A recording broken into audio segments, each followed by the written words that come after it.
Ladies and gentlemen, namaste, namaste, namaste, and Happy New Year.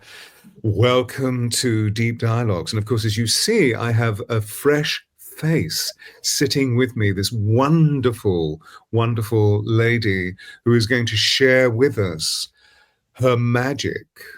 She is very, very extraordinary. Let me just introduce you to her.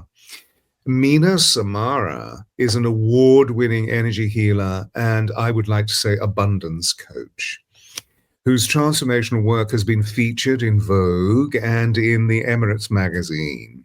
So she's big through the UAE. Mina engages her clients in an evolutionary process to clear the unknown energy blocks that negatively impact on their relationships, on their finances, on their business lives, on their creativity, and on their life perspectives. Using her gift of a laser-sharp intuition, Mina removes complex traumas, subconscious limitations, and lifetimes of negative energy.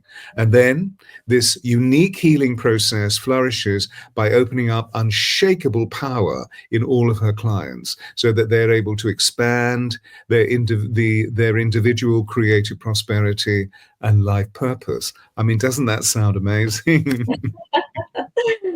Thank you for having me. It's wonderful to have you here. Absolutely wonderful. So thank you for coming on for this February deep dialogue. And for those of you who are used to the channel, you probably have noticed there's been a slight recalibration because I'm no longer providing podcasts each week. We're now doing them every month. And of course, as you know, Deep Dialogues is an exchange platform. It's not about my wonderful guests. So suddenly launching into a major presentation, I will be interrupting and directing our conversation in a live and exploratory fashion. So we get into the depth of what essence is all about. So, you've had the most amazing and successful career. Where did it all begin? Oh, wow. Where did it begin? I think I've been really interested in energy, the spiritual aspects from a young child. It wasn't necessarily encouraged. So I did feel quite alone for a few years. And then it was something that was just a hobby interest in the background. So I come from a business background. Parents were in business, started working in my own business from in my early 20s. And this was just something that was very much a hobby in the background, but I was helping and working with a lot of people, and having my own business and having a lot of staff. We were working with them. I was working with them all the time with whatever the ailments might be, whatever might be coming up.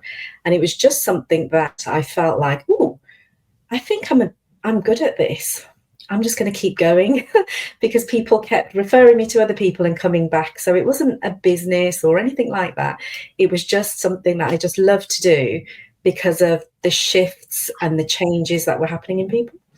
And so it became more of a life's forte, probably more about 4 years ago, where it was like, I just don't want to do anything else. I just love helping people. And I just didn't feel like very alive on the days where I didn't get to do some energy work. I was always sort of looking around thinking, oh, who needs a bit of help? Let me sort of poke my nose in here and there. And can I just suggest this? And so now I get to do this every day, and it's just wonderful. That's amazing. So the fact that it actually was in the background, so to speak, and was the subtext to your life, was really to do with the social situation that you found yourself in, and what social conformity was, what social expectations were. But actually, all the time, you were alive to soul, you were alive to spirit.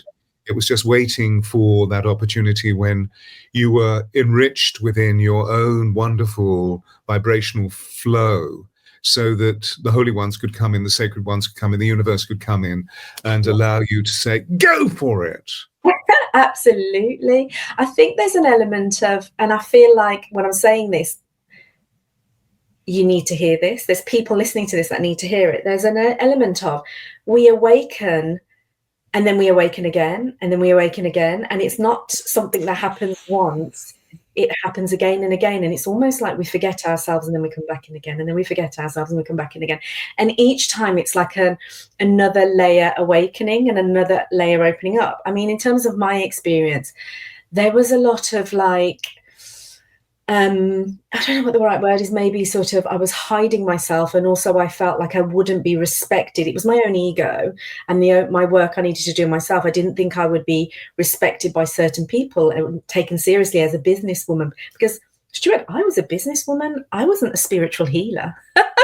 And then there was that element of realizing that I was actually judging others and so judging myself. And as I did my own work, I realized that the only person who was judging anyone was me judging myself. And whatever I was, projecting onto others, it was also inside, and whatever is inside is outside. So the whole awakening of coming to this point, and I'm still awakening, I'm still growing, I'm still learning, was that aspect of thinking that, oh, people would judge me. But what a wonderful time to come out because, oh my gosh, it's wanted and it's needed and it's being received with so much love and open arms. And I realize now that we're all on a journey of just becoming ourselves. And every day we need to become more and more of ourselves. And as we do this, we get to know ourselves, but also we give others permission to be their selves.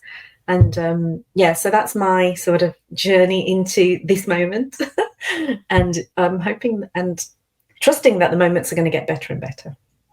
Well, unquestionably they will, because you're addressing the essence of who you are and how that vibrational trigger point, that igniting point, connects with the apex of love in the very core of the universe, which is all about what you are, the beauty of you, the creativity of you, and this unique ability that you have of being able to move into someone's life. When I say that I mean from a professional point of view rather than you move in domestically, but you move in and you see, having set up, the parameters of a client consultation, you see absolutely what's taking place, which on surface level is not always fully visible. And that's the wonder of being able to permeate.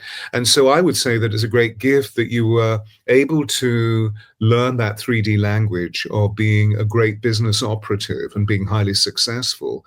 And at the same time, not hiding, but just simply, there is something within us, which is when in Rome, do as the Romans.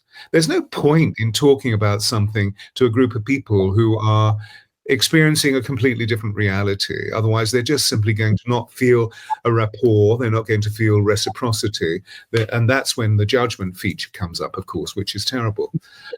Because I'm slightly older than yourself, and I know what it was like because I was very open to spirit as a child. And I found it very difficult to allow that to be aligned with anybody in the society that was developing around me, because there weren't the vibrational matches. So, of course, what I did was to plug into religion. I plugged into Christianity and developed the devotion and the reverence for what that was all about, until such time where that level of definition was no longer necessary. But it taught me a profound discipline. That was the most important thing, and recognizing that actually what we're really doing is reaching into the sacred. We're reaching into that otherworldliness of the holy aspect of when we all meet in empathic union. So I hear you when because you've dropped in that wonderful truth about whatever we see on the outside of us is a mirror image of what's going on within. And that's become even more acute, I feel, today. I know it's so much within your philosophy as it is within mine. So when you meet a client, when they come to you and you accept them, so to speak, I mean, I know your love is far-reaching, so it's not that you're sending people away, but when they come to you, how does it begin when you're working client consultation? They come with a particular brief, with an objective? Initially, when I was working with people, it was all sorts of people from all walks of life. And so I feel like I've been shown quite a breadth of human nature and the types of problems that people have. And what I have discovered is, Stewart, that although people might come with a different story, a different episode of what's going on in their lives, and it sounds completely different. When we get down to the crux of actually vibrationally what's going on, we're all going through very similar energetic problems. And so it's difficult to say that, oh, we don't work with certain people, because I just struggle to send anyone. I could never send anyone away. And I always feel as though even if somebody comes and it's not quite time to do the level of work that we do, there's always something in that conversation and that connection that needed to be had. And so I'm always excited to meet people in any walk of life, not just this work, because I always get excited that I wonder if the gift is one way or the other way, because sometimes I meet people who've come to give me a gift in terms of that conversation or the lesson or the teaching or whatever it might look like.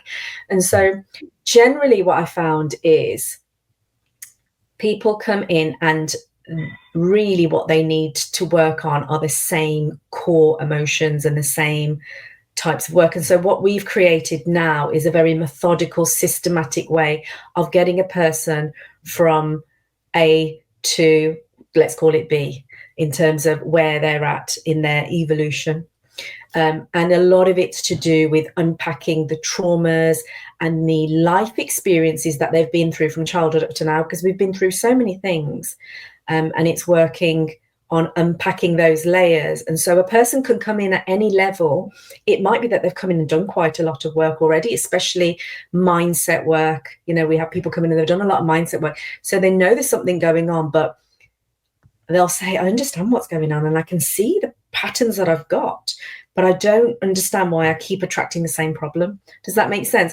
Yet you could have somebody that hasn't done any work at all and doesn't even mentally connect with what's going on, so they feel very lost. But it doesn't matter at what stage you come in, because when you come through the systematic process of, right, okay, we're going to start here and you're going to work through whatever level you come in at, you're just working on a deeper version of yourself, and you know, you'll evolve at that level. So no two people are going to end up in the same place necessarily, but they're on the journey to evolving from where they're at. So, you know, the core thing that we do is get people out of the pain and into peace, into their bodies. And from that state of peace, that's where they can connect with the love and start learning how to enjoy life again, because we sort of program ourselves in this way that we don't even know how to experience joy anymore, because we can get quite locked into the past and what we've been through. Yes, absolutely. So it's wonderfully multifaceted what you're doing. Are there known models that you've been inspired by before moving into the richness of what you're describing to us, that perhaps are, you know, because you're sharing a unique magic of you with us. But I wonder if from an intellectual or from a cerebral point of view were indicators, or, you know, whether there were systems or books that you have found particularly helpful, that are generous in the way that they introduce us to the holistic, because it's obviously the multifaceted nature of what you're doing is based on mind, body, and spirit, on physical, emotional, mental, and spiritual energies. Yes. So I've done very little training. A lot of what I do is through my life experience and just practice. To be honest, I didn't have time, just because I'm a mum, a family, running a business. But there was one modality that I went and learned, and that was called pranic healing. And within that, it was founded by Master Cho Koksui. And within that, although very different in many aspects to the work that I do now, I want to highlight it because the teachings are so beautiful. And it's a healing modality that anyone can pick up and start learning. You don't have to have gifts. You don't have to have any special skills. You don't even need to be spiritual. You know, it's a very scientific way of understanding energy and working with the chakras of the body, and it gives you a way of, you know, any kind of physical ailments. It's fantastic for somebody, you know, want to use it on your family members. There are people that go on to practice it, but it's full of tools and techniques to be able to really start to move your life forward. So that was probably that came later in life. And when I learned that, it was like an upgrade to my own system in terms of, wow, suddenly realizing that I was doing lots of things that now made sense to my mind, whereas before I was kind of working and just doing what felt right and working on the back of the feedback I was getting from people, whereas now it just put the knowledge and the understanding into my mind, and I was just like, oh my gosh, there's just so much more out there. And that really sort of fast-tracked me as a human being in terms of my healing journey and what I needed to do for myself to get to a place when I was struggling and going through challenges. I thought, Stewart, I went there to get a certificate, because at that time I was planning to leave my marriage and thinking I had a great income, a fantastic lifestyle, and what am I going to do? Because I've got these abilities, but no one's going to believe me. And this is where my state of being was. I haven't got no certificates in this. Yes, I've been doing it for years and years, but maybe I should get something. But I didn't realize that I wasn't going there for those selfish reasons. I was going there for a much bigger reason for me and something to nourish me, and and it was a wonderful journey. And so that, I would say, has had, the biggest impact on me. And then obviously the life experience and all the things that you pull together that then create the things that start to become your passion because of what you've experienced in life. And then, we take it from there. This is beautiful. And the way that you describe it, you give this wonderful free-flowing spirit of curiosity, of inspiration, of wonder, and of enjoying the magic of the experiential unfolding, of just simply turning up in the minute in whatever state you're in and allowing the universe and all the people that are around you within universal flow to teach and to instruct and to open and to inspire and to relate.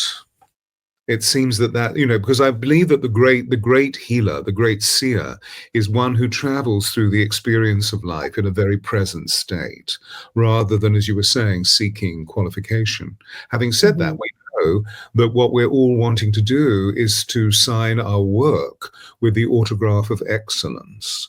And so there is, there is that positive professional aspect that we're being highly responsible to the individuals that we're working with. But at the same time, I think one of the great things that you're pointing out is that not all of this work can be found in a book. It has to be experienced. Yeah, it's lived.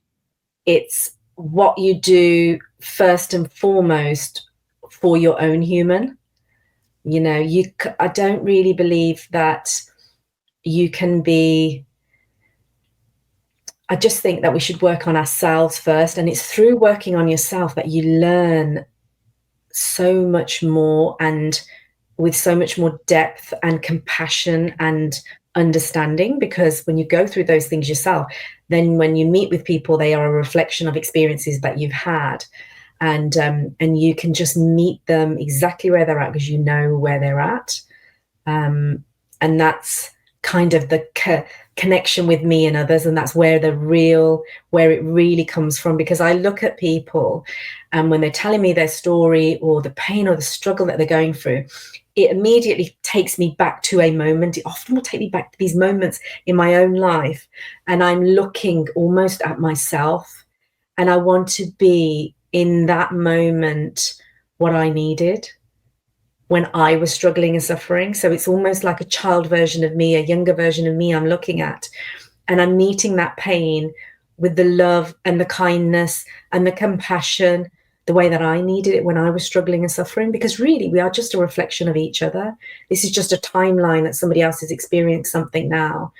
And so that's where like the real fulfillment comes from, in those moments when I can be that for that person and look after them the way I needed to be looked after. And in many moments I didn't always have somebody holding me, there was moments that I certainly was looked after, and I'm very lucky that I've got an amazing family. And there was things, and I remember back to things that people said. You know, there was times where people couldn't help me, but they said things like, "Don't worry, I'm right here with you."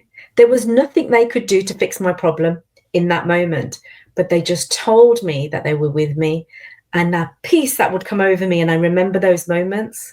And so to be able to do that for someone else is just, it's wonderful. It's, you know, it's like, it gives life meaning.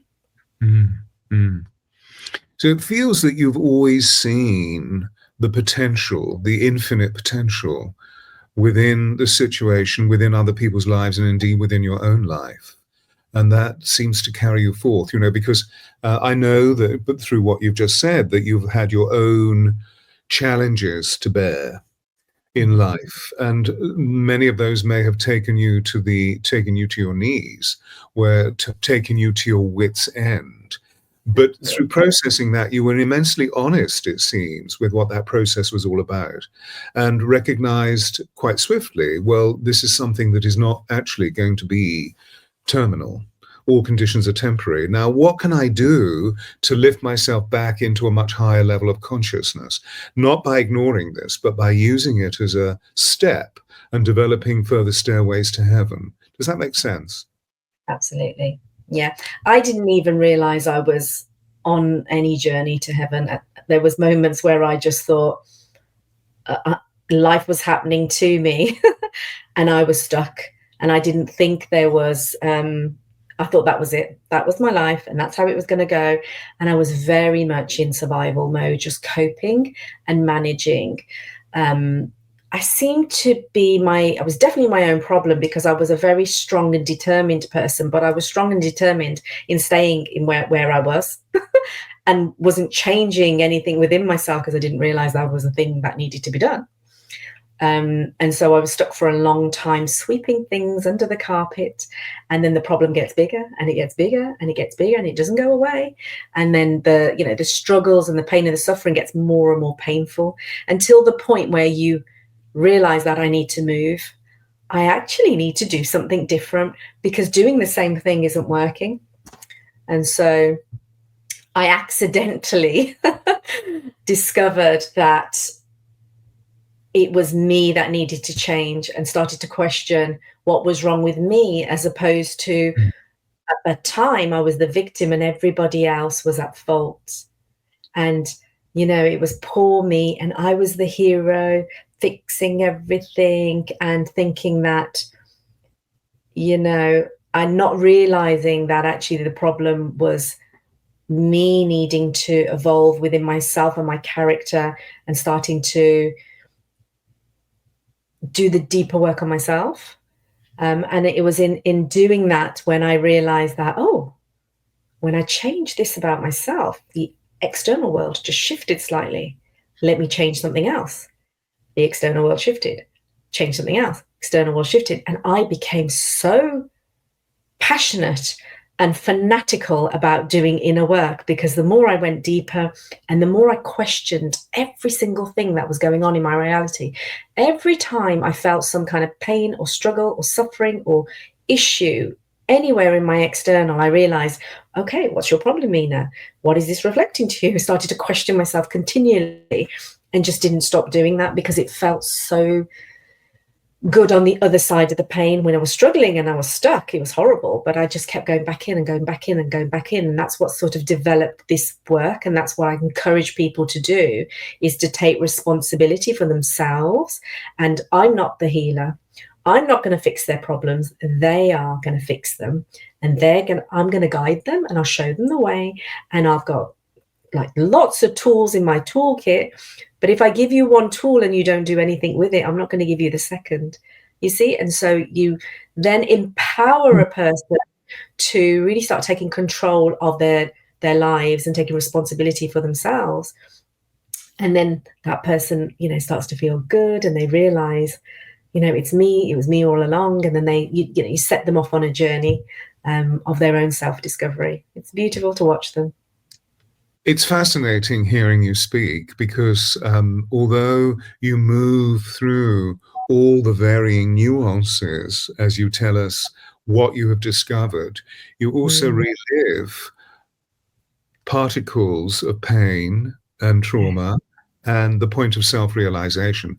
So that's just an identification. What's extraordinary at the same time is that there's this other energy that is taking place, which is very visible to me. I hope it's visible to all the other people that are, tuning in. And I want to thank you for the amazing honesty that you bring to this, because there's a level of transparency where, as you speak, your humanity allows you to be rather like a beautiful crystal pool of spring water where everything is visible, even though you may be scurrying under rocks, lifting rocks up or not lifting rocks up, just coping, as you were saying earlier in the wonderful exposition that you just gave us, rather than resolving.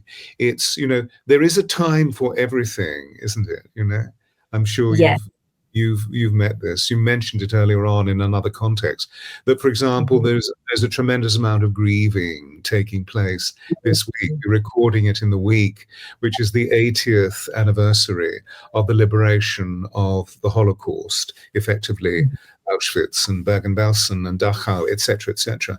And it's been very interesting to watch the appraisal of this. It's been very different from other years. And still we have survivors of the Holocaust who are stepping forward and talking again in this lurid honesty. I mean, it's like neon light honesty about what they experienced and how they appear to have no hate in their hearts. All they have is forgiveness and acceptance, realizing that it was their journey. And many of them were, obviously, now they're in their late 80s or 90s. They were very, very, very young people. So I just wanted to, draw our attention to that, because you're a perfect example of someone who has been really actioning what their integrity means on all levels, so reaching a point. And I know you'll immediately say, but I haven't reached that point, because it's an ongoing journey, an infinitely unfolding creative possibility of integration. And that's really what the meaning of the word integrity means, that we integrate each level of experience in the greatest honesty that we can. So why is it, do you feel, with many of the people that come to you, why is it that they hold on to the grief or the depression or whatever the pain may be? Well, Stewart, nobody's actually shown us how to let it go. No one's actually, we're taught lots of things in school and, by family, and it's sort of accidental parenting, and there's no blame in this. We're all children trying to work our way through this. And so if you're not shown how to do it, and if you're not seen and held and feel safe to do it, then how would you know how to do it? And so people, even in my own experience, I'm remembering it's almost like I had a backpack and I was really good at just forgetting about things, thinking I forget about them, but actually I was carrying it. I was carrying it on my shoulders, I was carrying it on my back. And so that's when the aches and pains start to come in the body. So no, I think that the only answer to that is we don't know how to, and no one's shown us and no one's guided us. And we didn't even realize that we were supposed to. We didn't realize we were supposed to forgive. We thought we needed to hold on to it because that was our way of protecting ourselves. So we don't forgive because we hold on to it and we think, if I hold on to this and I don't forgive the person, it means they can't do it again and I won't forget, And so there's a great fear in letting it go, because if I forgive them, it might happen again. But what we don't realize is that if we hold on to it, the amount of suffering that we continue to have, and actually that person is vibrationally still got a hold of us. And so forgiveness is a massive part of the work that we do, and we bring it in very gently and slowly, because you can't just turn up and say, by the way, today we're going to do forgiveness. You have to kind of It's time to forgive that person that like has destroyed your life and stolen all your money and all of these things. You've got no chance. It starts off through the relationship that the person that has with themselves, and teaching them how to start to first forgive themselves. Because how can you forgive someone else when you haven't even learnt and realized that you're holding on to so much resentment for yourself? And so you do it through the person building the relationship with themselves and forgiving themselves, and then you'll move on to the family and the friends and those things. And then as they do this and they start to release it and they start to realize that as I'm forgiving all of this, I'm free and I'm expansive and I've got space and wonderful things are now coming into my reality, and my everything I'm looking at is completely changing, and the way that people approach me completely starts to change. The person comes to the realization themselves that actually there's some really big things I need to forgive now, and they realize through their own learned experience, as opposed to being told what to do. They need to have the aha moments themselves. It's really, really beautiful. And of course, all of this is suspended in the societal and in the national.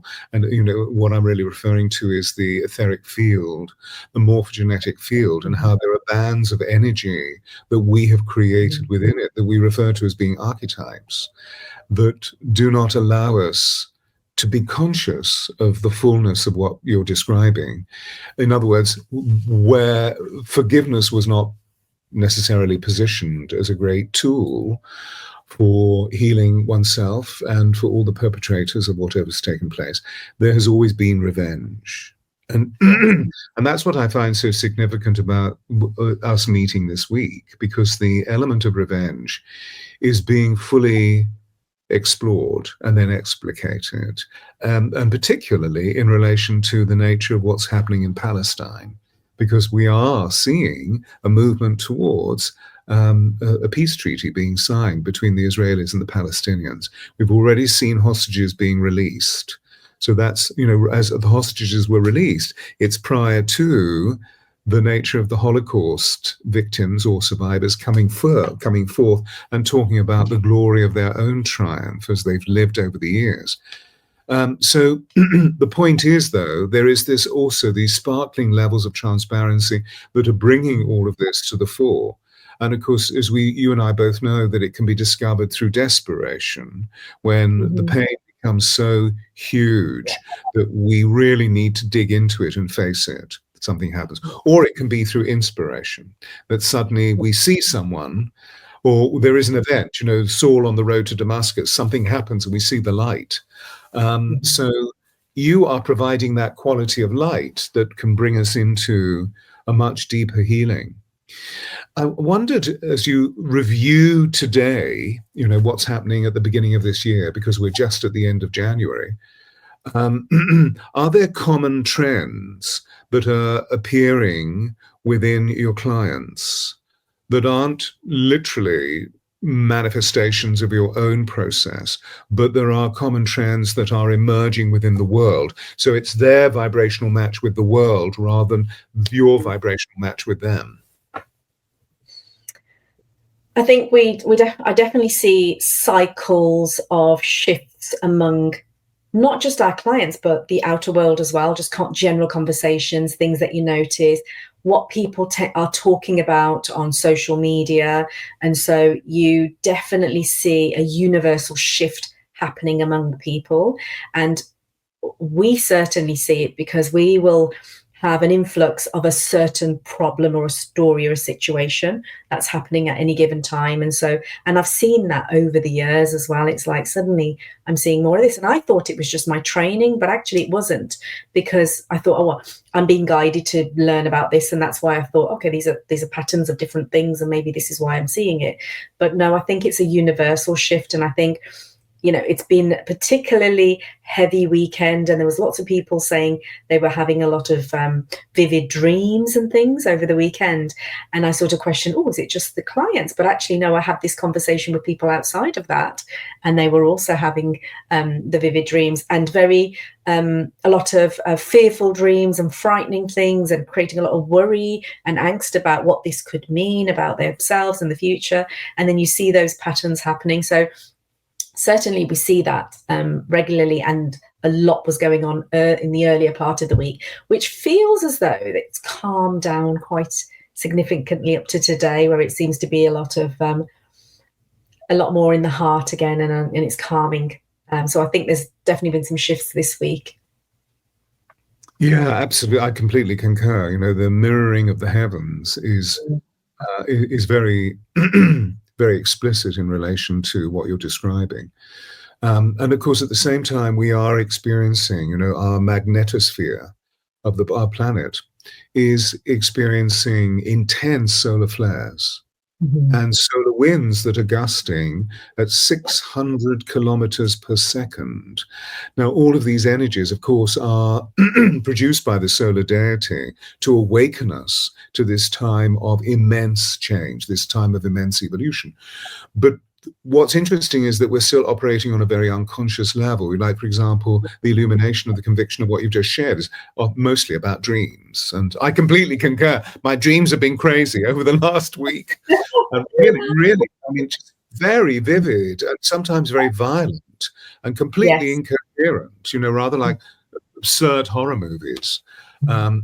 Fortunately, I have sufficient maturity for it not to disturb me. And so, there is always the ability that I know when we spoke the other day, we address alchemy, so that we see that whatever's being experienced doesn't live entire to itself. There is always an equivalent, but on a much more positive level. So we're experiencing the negative, we can transform and transmute it into positivity. For those of you who have had terrible dreams and you've been actually you're feeling traumatized. So, in short, and of course there is this very extraordinary planetary alignment of 7 planets meeting. All of this is highly unprecedented in the historic experience of the energy of the Gaia. So at the same time, what was wonderful is that, again, through your spirit of courage and endeavor, you bring brightness to the load, where we begin to see, yes, there is all of this going on, but at the same time, what we're doing is we're moving all of this energy galvanically into something which is going to be infinitely more positive. But in order to do that, we need to get honest. Yes, we need to, we have to sort of dig quite deep. Well, it's just going back to that, what's interesting is that a person doesn't have to be on a spiritual journey or actively working on themselves to experience these shifts. It's happening whether or not they want to be a part of it. And so when these dreams and the energy moves and it's changing, you could just be sitting there not particularly on the game. You're actively taking part in it, but you are still moving and you're still shifting at whatever level that needs to be. So it's happening to consciousness, isn't it? It's happening to the substance and the essence of consciousness. That's really what we're referring to. However, I think you and I would both say when push gets to shove, I don't know where that expression came from, but it came from somewhere. But that when things are really extreme, that the more conscious we are, the more awakened we are, the more present we are, the more truthful we are about ourselves in relationship to, and not engaging in blame and accusation, but finding insight and resolution within, that we begin to grow in exponential ways that are triumphant and lead us to the premise of our deep dialogue, which I would love to move on to, because we're talking a lot about the underbelly of our consciousness and musculature that we can develop. But actually, the title of our deep dialogue is Living Abundantly, Living Abundance. And I know that this is something that you've always, in a material way, have always been able to develop and evolve because you've been a very successful business lady.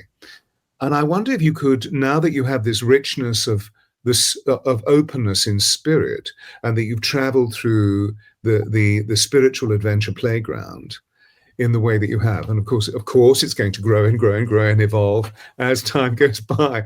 But you've already discovered so much. I wonder if you could give us a definition of what you mean by abundance. So, abundance is a way of energetically receiving, because when I'm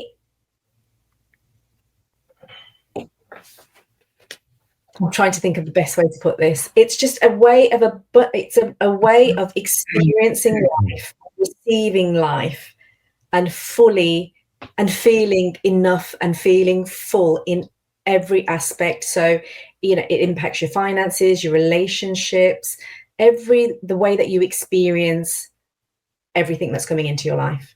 And so it's not necessarily only just about finances or one aspect of life. It's about how you're experiencing everything to the richness and fullness, as opposed to where I was about to go a minute ago. There was a time in my life where I'm a multimillionaire. I've got everything I could possibly have, but I have no harmony within. I have no peace within. I am not enjoying anything. I'm not experiencing the joy. And so that was through my own programming and not realizing, because nobody told us how to do this. You know, no one told us how to be abundant, enjoy abundance. And so I see this again and again in entrepreneurs where they've built and created so much wealth. And from the outside looking, you know, from looking at it, you just think they've got everything. They've got everything. But because it was built from a level of trauma, of not feeling enough, or trying to fulfill other people's dreams because their parents wanted them to do a certain profession, or thinking that if I get to this level, then I'll be wealthy, or that's enough. You know, it's chasing something that was a complete illusion. And when they got there, they had it all, like myself, but really they had nothing, because now they'd programmed their lives and themselves just to be go, so busy. Becomes addictive. It's like an addiction to staying busy and staying, you know, these things that you think you need to be doing, but actually inside you've got no connection with anyone. You've got no connection with yourself. You're avoiding yourself because it's too painful to be inside. And you know, you don't really want to admit it. you really don't want to admit it to anyone that actually you've failed and you're not successful.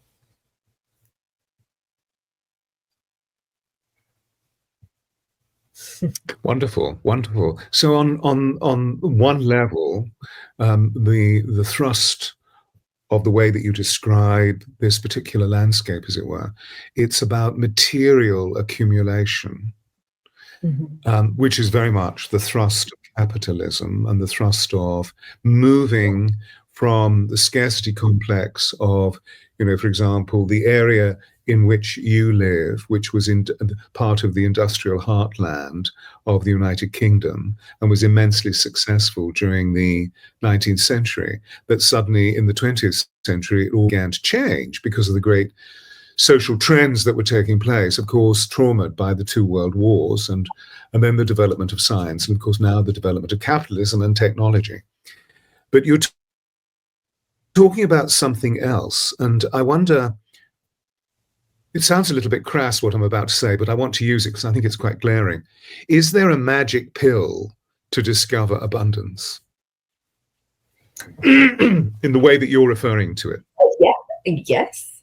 There's a system and there's a process and there's steps that you can take and learn, because something that I've discovered, and it's, I want to say by accident, but it was when I was sort of looking at my business, and you know, when you get down there, I need to sort of market this, and when people are asking me what is it that I do, and starting to really dig into that, and I started to think about, okay, out of all of the people that I see and all of the people I spend time with, what is the result that they get? And the result to that was, I didn't want to admit, but it was obvious, was people's prosperity and their finances would improve again and again and again and again. And so that is why I'm sort of known for this work to help people. We have a program called the Prosperity Fast Track. We've got another program called Money Magnet. And although the name of them can sound quite superficial, because that's the marketing blurb to try and explain to someone, this is the end result that we get you. What we do is take people on an internal journey of evolution and, really getting to know themselves. And we teach them a system that we've done it again and again and again. It's a copy and paste system that if you input this into your life and you follow the steps, you will have more financial flow. You will have incredible relationships with yourself and with others. And you become almost magnetic and in the flow of the vibration of abundance and, all the beautiful material things that come with that. And really, it's about a system of undoing and unclogging first, and the letting go of all of the things that we don't need to have anymore. And then it's about learning the behaviors and the action steps that we need to now change in terms of our character and the way that we behave, because that creates such a vibrational match to the generosity that is actually available in life. But we have to become it first. And so that takes a commitment and that takes change. And so, people say to me, how do I feel like I'm not lucky and, life isn't generous to me. And so I say to them, well, have you been generous to life today? And so we were doing a challenge last week, and I'll share this with you. And all I asked, we did some techniques of shifting energy and clearing some stuff, bit of manifesting, and there's that word manifesting. And so everybody jumps on because Mina's talking about manifesting. But then what I asked them to do is to become, if you want life to be generous to you and you want to manifest, well, I'm sorry, but you've got to put something into the machine. And so I want you to every day donate secretly between £1 and £5 every day for the next 7 days. And so off they were. There was about 80 of them on the webinar, and they were all doing it, and they were letting me know what they were doing. And then so they were putting, leaving change in, trolleys and then telling us, where they were doing it. And it was that element of surprise that they got into the vibration of surprise. Now I was creating a blessing for someone else. And so now they're a blessing. Now they are excited because they've created a surprise for someone else. And the amount of excitement in that group, because we get 10 times what we put out. So it's a really good return on investment being a human. I tell you, it's fantastic. And so we know whatever I'm putting in, I'm getting 10% back. And so the things that were happening in the group in terms of, oh my gosh, I got this free gift and a family member paid for my dinner and this happened and that happened and all of these great things. And then, I'm sort of explaining to them, and then there was, you always get them. Well, I was trying to manifest something really big. They'll come up with it and they'll be the negative one, the negative Nancy in the group. I was trying to, manifest this really big thing, and, it hasn't come in yet, so I'm not sure that it works. And, and I had to sort of explain and very kindly say to them, well, maybe your thing's not yet because you're still making up for all the times that in life you've been taking and eating and getting fat, but you haven't been giving back. And so if you want life to give to you, you need to start giving. And I'm not saying you need to be making the biggest donations. I'm not saying you need to be the most generous of them all. This isn't a competition. It's a private thing that you're doing. It's not about showing off. It's not about any of that. It's about the secrecy and the joy, and just always be the one that's giving.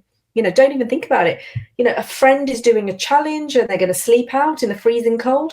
I'm the first one to give to that. Oh my gosh, because I'm not sleeping out in the cold. So if they're going to do it, I'm going to double down on that, because I don't need to do it because my friend's doing it, and I'm just going to give enough so that I never have to do that. Does that make sense? And so it's just trying to re-educate, but in the simplest way. And what I find is, I always say to people, don't just listen to me and think that's it, it's truth. You need to experience it for yourself, not just for your human mind, but your body does. Your body needs to experience the shift so that it realizes that this is now truth. It needs to be your truth. You can't just, follow things blindly. That's really silly. Very, very silly. Just because you read something in a book doesn't mean it's true. Anyone can write a book, but you should experience things and be a bit of a scientist about this stuff. And I think that's the sort of left brain and the logic. I'm very logical. I'm very, I need to see results. I like returns. And if I test something and it works, I'm doubling down on it and I'm going for it. I'm going for it big because, when you learn these magical things that are actually so simple. And I always say to people, I'm going to give you something and it's going to change your life. But I guarantee you, most of you aren't going to do it because it's too easy. And you're going to think, oh, yeah, I'll do it tomorrow. And you're the ones who aren't going to get the result. The people that are going to get the result that actually test it for themselves and then take it on board and keep doing it. So it's a wonderful balance, it seems, from your description between what you've learned mechanistically of how you can gain dominion over the material world, but through very specific investigation into internal and often unconscious behavior. Yeah. And finding ways of being able to alert the individual to the manifestation taking place in the way that it is, whether it's successful or unsuccessful, purely and simply because of the way that they're feeling. Yeah, it's absolutely fascinating, because when the individual does the action and gives, it actually changes their energetic field. It activates the heart, and that's why they suddenly feel so good. And it's like, they feel really, really good, because whatever they're doing is with pure intentions. That is what they are creating within them. And so it's actually completely transforming their vibration. And so it's fascinating, because you can literally program your energy to behave in the way that we want it to. And so, abundance is inevitable. It has to happen. It's going to happen because we've programmed our body. It has to happen because we've now put the things in place to reprogram your chakras, your energetic field, to become so that those things start to come in, because now you're energetically a match to the things that you want. You want life to be generous, you are generous. And so life starts to be generous, and you see it playing out in front of you. When you change your behavior, the actual result is that life starts to change in front of you. And again, it's one of those where, do not believe a word I say. Go and start giving out your daily pounds and see it for yourself. I always think that, I can say what I want. It means nothing to anyone unless they experience it for themselves. Yeah. Yeah. But at the same time, you're deeply inspirational, so that we can experience it through your stories, because you're an awakened consciousness. That must not be denied. That's why you're so successful. You're successful for many reasons, but in terms of eliciting this. So if I may, the experience that I have of the field of abundance, which started for me 30, 40 years ago, when I muted myself from being an actor into training actors as a voice coach. And I was working at a centre in the West End of London called the Actors Centre, where actors in the West End, or whomever, those who were professionally registered with the Actors Union Equity, could go and experience classes, but at a very reduced sum of money, because, as we know, actors are often third-class citizens, and that's the status quo, and they're not paid a lot of money unless they become in the higher echelons of the industry. And so I would go in and teach what I needed to mechanistically about their voices. I would do a voice surgery once a week. But of course, what I was touching into is the fact that most of them were feeling a lack of abundance. Most of them were feeling a lack of prosperity, and most of them feeling scarcity. And so I was asked if I would start teaching or coaching or facilitating workshops on the substance of abundance, based on, if actors are constantly going to auditions or castings and they're being refused, they would feel rejected. And I would say, no, it's not a rejection. You haven't failed. It's the universe saying that this is not appropriate for you. We're going in a wrong direction. And as soon as you can align with this, let's look at the mechanism of the fact that the universe is full of abundance. There is no scarcity in the universe. So if we align with this and we actually see the hidden potentials in what the lack of vibrational match is, automatically the next thing is going to come to you because you're opening up to the field of abundance that is the source. I often say, that the universe is a love letter written to us by the divine. And that's wonderful because Valentine's Day is coming up. It's a love letter written to us by the divine so that we can gain dominion over all earthly forms, not domination over all, but dominion. So we can understand what you're doing through the material and also through the immaterial nature of our lives. And then we realize that success is joy, sustainable joy. It's actually about where can I find the greatest joy rather than where can I find the greatest sorrow. So as you've been saying, we take seriously what the sorrow or the grieving or the trauma or the rape was all about, and we heal it. And then we move into the natural state of what our divine blueprint is all about. You're onto something really extraordinary. You see, feeling is the language of the soul. And I love the way that you keep bringing us back to the heart is at the center of this. And no wonder your workshops are successful because you awaken people to the heart. And when we move into the heart, we know that the heart has an energy field 5,000 times greater than the human brain. So as we start to generate this force, we begin to flow within the soup of what this force is actually all about, which of course is reflected in the universe through the field of quanta. So there are many parallels in the wisdom of what you've discovered and evidently what you're very, very successful at. If you were to, unfortunately, we're reaching the point of completion for our conversation, but our dialogue, I should say. But if you were to offer a wonderful gift in the way that you've been speaking about, the first thing we need to do is to start giving out rather than take. So what are we going to give? What gift would you suggest from a thematic point of view for the people listening in?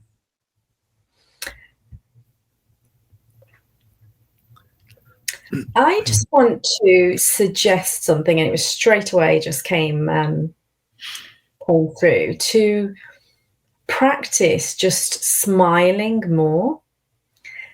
And as soon as, first of all, we don't smile anywhere near as much as we should. And especially people that aren't around children, because children smile all the time and, they're laughing all the time. And as we get older and older, we laugh less and we smile less. And so I always say to people, before you've even opened your eyes in the morning, you've still got your eyes closed, just smile, because immediately this activates the joy in the body and it opens up the heart, because the heart is like, oh, we're smiling, something's good's coming. And so the body starts expecting something good to happen. And what it does is it resets the body in the morning, because there's many things around what happens when we actually go to sleep.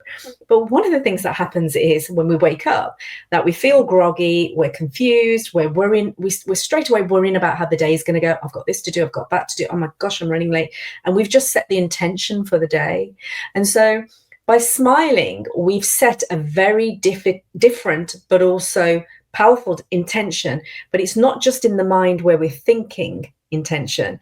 It's an experience that's energetic within the body. And so the body starts to look and expect for good things to happen. And so we've set the intention of joy and happiness in the morning.